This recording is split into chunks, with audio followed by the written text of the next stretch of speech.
Madame, mademoiselle, monsieur, bienvenue à Métro News. Voici les principaux titres qui seront développés aujourd'hui. Des petits groupes de manifestants anti-gouvernementaux ont créé une situation de tension au niveau de Pétionville ce vendredi. Les protestataires ont sillonné plusieurs rues, ils ont attaqué à coups de pierre des maisons de commerce et des véhicules privés et de transport en commun. Le gouvernement américain lance un énième appel au dialogue après un mois de silence. Dans un court message posté sur le compte Twitter de l'ambassade, les États-Unis disent encourager tous les acteurs du pays à lancer un dialogue inclusif afin de mettre en place un gouvernement opérationnel. Le consortium national des partis politiques haïtiens et la plateforme PPG 18 ont appelé les opposants à se ressaisir et à éviter une nouvelle semaine de pays loc. Ces structures politiques invitent tous les secteurs de la vie nationale à dialoguer dans le but de sortir le pays de cette crise.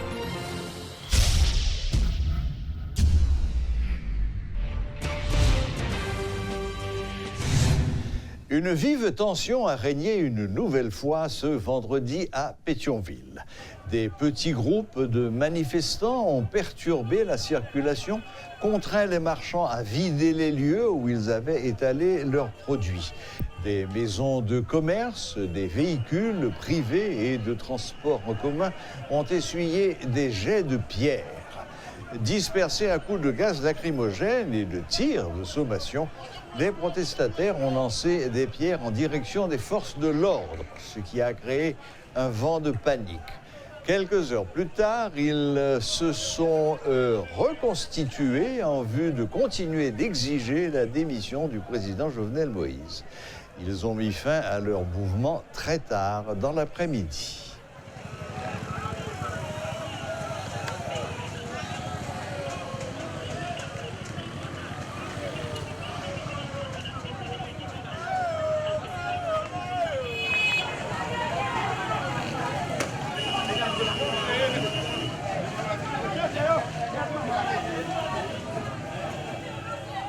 Des étudiants de l'Université d'État d'Haïti ont manifesté également ce 25 octobre pour dénoncer l'aggravation de la crise dans le pays et du coup réclamer le départ du chef de l'État. Plusieurs dizaines d'étudiants ont démarré la manifestation au Champ de Mars. Ils voulaient se rendre à Delma pour ensuite revenir au point de départ. Mais arrivés à Delma 32, les agents de la PNH ont fait usage de gaz lacrymogène à cause du comportement violent de certains d'entre eux. Les États-Unis réitèrent leur appel au dialogue entre les acteurs politiques haïtiens en vue de trouver une solution à la grave crise qui paralyse les activités socio-économiques. Dans une note publiée hier, jeudi 24 octobre, par la représentation diplomatique américaine à Port-au-Prince, l'administration Trump encourage, je cite, tous les acteurs politiques, économiques et de la société civile en Haïti à entamer sans tarder et sans condition préalable un dialogue inclusif en vue de déterminer la voie à suivre pour constituer un gouvernement opérationnel qui servira le peuple haïtien et répondra aux préoccupations économiques et sociales pressantes du pays. Les dirigeants haïtiens doivent travailler ensemble pour trouver une solution pacifique et démocratique avec un sens accru de l'urgence. Le peuple haïtien souffre. Nous sommes aux côtés des Haïtiens qui attachent de l'importance à la paix tout en appelant avec courage à la reddition des comptes. Les États-Unis déplorent le blocage actuel en Haïti qui contribue directement à la violence, à une montée en flèche des besoins humanitaires et à l'interruption de la vie quotidienne du peuple haïtien. Fin de citation. Des représentants de partis politiques proches du pouvoir invitent tous les secteurs de la vie nationale au dialogue. En conférence de presse ce vendredi, Jean-Tel Joseph, du Consortium national des partis politiques haïtiens, et Joseph Wilson de la plateforme PPG 18 ont appelé les opposants à se ressaisir et éviter une nouvelle semaine de pays lock. Le pays n'en peut plus, affirme Jean-Tel Joseph. Rudolf Pierre-Louis et Guy Trichoisy ont assisté à cette conférence de presse. Suivez leur reportage. Merci Serge. Nous sommes à l'hôtel Best Weston, plus précisément au restaurant Le Michel, où des responsables de partis politiques, notamment ceux du Consortium national et de PPG 18, vont se prononcer sur la conjoncture sociopolitique actuelle. Mis à part les manifestations, cette semaine a été surtout marquée par des conférences de presse des membres de l'opposition. Celle du leader du secteur dit démocratique et populaire, Maître André Michel, le mercredi 23 octobre, et celle du groupe des 4 sénateurs de l'opposition le 24, durant laquelle les sénateurs Antonio Chirami et Nenel Kassi ont tenté de rassurer leurs partisans. Selon le président du Consortium national, ce nouvel appel à la mobilisation lancé par les opposants au pouvoir en place est synonyme de violence. Jean-Tel Joseph invite les citoyens à se ressaisir. Yo sort fait nous faire 7 semaines, fermé en dedans caille, nous pas qu'à sortir, et pour aujourd'hui, pour gain de monde, pas même gêné, pour demander nous, pour nous faire 7 jours là, eh bien, nous venons là pour nous dire, population, boudez mot de ça, camper un garçon et femme vaillant, pas quitter personne prendre nous en otage. Durant son intervention d'environ 10 minutes, le président de la NAP n'a pas mâché ses mots. Il s'est adressé à la population et aux opposants à l'origine de cet affrontement qui perdure depuis des semaines. Comme moi, ouais, jusqu'à présent, il y a un effort qu'a fait dans mi-temps pour mettre un leadership, mais jusqu'à présent, il n'y a pas qu'arriver à faire, parce qu'il y a un paquet de propositions qui sont en circulation. Nous avons demandé pour profiter de 7 jours, pour faire 7 jours de retraite entre eux, pour mettre d'accord, au moins sur un bagage, population à ouais, côté au bralé. À côté de Jonas Alexandre, porte-parole de la plateforme PPG 18 et le président de cette structure, Joseph Wilson, déclare que le pays n'en peut plus. Les activités sont paralysées, l'économie ne cesse de se dégrader, l'inflation augmente, l'insécurité règne en maître dans la capitale. Un tableau inquiétant et qui menace l'avenir même de la société haïtienne, ont-ils souligné. Fort de ce constat, ils appellent à une prise de conscience. Si c'est Haïti ou remet, c'est un dialogue-là qui baille tout résultat. Et c'est ça que moi, tout réclamer, dialogue qui prend le fait là, tout réclamer, il faut que toute la presse présente. Parce que souvent, il faut qu'il y ait une table qui fait, côté monde, à discuter poste, à discuter question gâteau, et Haïti pas gâteau. Je dis, il faut nous comprendre un dialogue sincère qui doit être fait pour nous finir avec le système oligarchie.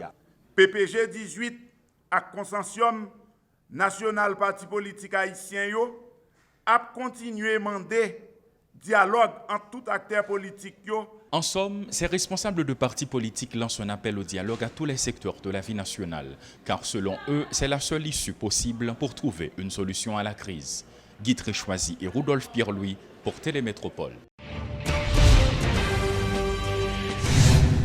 Le Bureau intégré des Nations Unies en Haïti, BINU, est le nom de la nouvelle mission onusienne qui vient de remplacer la MINUSJUST. Le consultant juridique de Radio Métropole, Maître Patrick Laurent, rappelle que ce bureau a aussi un rôle d'aide au gouvernement dans le domaine de la réduction de la violence communautaire et des gangs armés. Le temps initial, c'est pour employer le mot, la traduction française là, qui est dans la résolution, il dit le temps initial, c'est pour une année. En termes de temps, mission, le temps initial. Donc, si le Conseil de sécurité a traduit comme ça, le temps initial, ça veut dire qu'il y a une possibilité pour que tu es capable de renouveler le mandat mission. Mais pour le moment, ce qu'il faut retenir, le mandat initial, c'est une année. Missions sont missions politiques, mais il peut y avoir des aspects techniques là-dedans. Bureau intégré des Nations Unies en Haïti, il y a un objectif général. Le premier objectif général, là, c'est jouer le rôle de bons offices, conseil et sensibilisation politique. Bons offices capable de paraître comme un mot qui pas est populaire, ben, lors des bons offices sur le plan international, eh bien, sont forme une sorte de médiateur. Ma proué qui jeune est capable de faciliter le dialogue et pour nous joindre une solution, une première mission de façon générale, mandat bini, c'est bons offices. Il est pour faciliter le dialogue interhaïtien, sans exclusion. Un dialogue inclusif. Et puis, il y a gagné un mandat de conseiller. Le conseil, pour bailler conseil, pour dire ça à penser, et le conseil au gouvernement haïtien.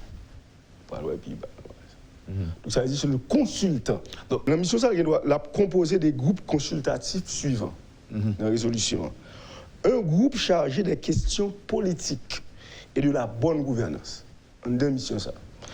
Bien, un groupe chargé de bonne gouvernance, il faut le doter de capacités consultatives en ce qui concerne la bonne gouvernance, la justice, les élections, la réforme constitutionnelle et le respect du principe de responsabilité dans la fonction publique. Un groupe spécialisé dans la réduction de la violence des gangs et de la violence de quartier dans la gestion des armes et des munitions. Un groupe chargé des questions touchant à la police et aux services pénitentiaires, qui comprendrait, là, ça va au maximum de monde, 30 agents civils et un agent en détachement faisant office de conseiller pour les questions de police et pour les affaires pénitentiaires et qui serait dirigé par un chef de la police des Nations Unies.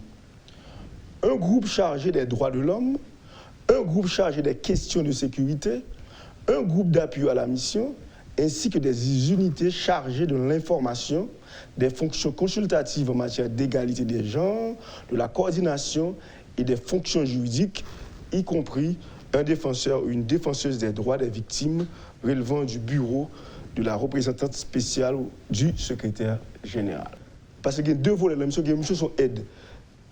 C'est réduire une mission, c'est réduire la violence communautaire, notamment celle des gangs. Une vingtaine de citoyens habitant à la rue Boucard, au Bois-Vernat, sont contraints d'abandonner leur maison en raison d'effondrements après les inondations provoquées par les pluies diluviennes qui se sont abattues sur la capitale les 16 et 17 octobre derniers. Lors d'une visite de métropole, les interrogés ont exprimé leur frustration par rapport à cette situation qui dure depuis 4 mois. Ils tirent la sonnette d'alarme et demandent aux autorités étatiques d'intervenir. Rudolf Pierre-Louis et Guy Trichoisy se sont rendus sur les lieux. Suivez le reportage. Merci Serge. Nous sommes en train d'effectuer une visite à la rue Boucard numéro 4 située à Bois-Patate. Et d'après ce que nous avons constaté, les dernières pluies diluviennes ont causé des dégâts importants dans cette zone. Pas de trottoir, pas de route, les portes de sortie sont condamnées, des véhicules sont coincés dans leur parking dans la cour des maisons, la situation est critique. À maintes reprises, les riverains de la zone ont tiré la sonnette d'alarme, mais le tableau demeure le même. Depuis le mois de juillet, un énorme trou est signalé par les habitants de la rue Boucard située à Bois-Patate.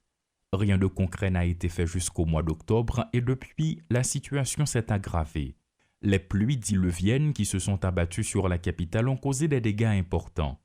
La rue Boucard s'est totalement effondrée après des inondations provoquées par les pluies d'orage des 16 et 17 octobre 2019, explique ce citoyen. Il faut gros la pluie, l'eau avait monté, il envahit tout le monde net. Jusqu'à ce que l'eau allait venir, il pas joindre, il pas passer dans bouille de rien, c'était à joindre, il manger. Qu'on y a mis l'effondré là, les net qu'on y a.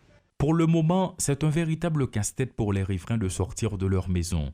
Ces derniers sont obligés de se frayer leur propre chemin ou d'improviser des solutions, notamment d'utiliser des échelles pour escalader les murs, poursuit ce riverain. Non, nous ne pouvons pas arrêter. Il faut que un cop disponible pour louer un autre caille pour habiter. Mais j'ai une situation, il n'y a pas de cop dans mon... Il faut que c'est l'État qui t'a pour une intervention pour qu'on dise est-ce qu'on peut arrêter avec sous pas prêter. Frustrés, inquiets, stressés, les citoyens de la rue Boucard ne savent plus à quel saint se vouer. Du côté des autorités étatiques, aucune intervention, souligne-t-il. Si nombre d'entre eux parviennent à survivre dans cette situation, c'est grâce à leurs voisins qui habitent de l'autre côté de la rue, si l'on en croit leurs propos. Mais à chaque fois qu'il va pleuvoir... Parce que c'est un midi là manger, qu'on y a ou gen doit l'ocamper en l'air pour li vif oui. Même quand nous c'est en l'air après ça en bas qui manger déjà le brali. A dit de l'eau c'est terre et non terre parce que c'est terre là manger parce qu'il pas passer dans rien vrai. De juillet à octobre, 4 mois se sont écoulés depuis l'effondrement de la route liée à celui d'une buse dans la zone et rien n'a été entrepris par le ministère des Travaux publics. Visiblement, les citoyens qui vivent à la rue Boucard numéro 4 située à Bois-Patate sont en danger. Certains d'entre eux envisagent d'abandonner leur maison alors que d'autres affirment qu'ils sont obligés de rester à cause des contraintes budgétaires malgré le danger qui plane. Guy Trichoisi et Rodolphe Pierre-Louis pour Télémétropole. La boucle est bouclée. Merci de nous rester fidèles. Bon week-end à toutes et à tous et à la prochaine, même heure, même chaîne.